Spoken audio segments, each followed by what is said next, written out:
In our daily lives, we're constantly bombarded with information. It spreads fast from one person to another, without anyone even stopping to check the facts.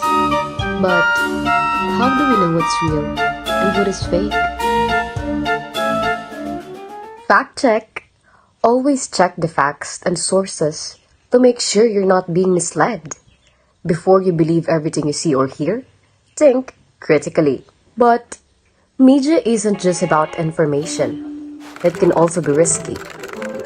Always remember, protect your personal data by being cautious with what you share, especially online. And don't ever copy what this man just did.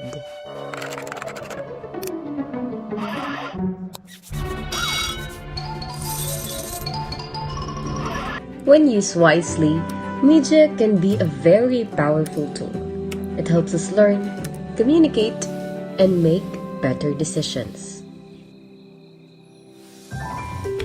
Remember, media information is about being informed, staying safe, and using media to improve your life. Make sure you know the facts because your choices matters.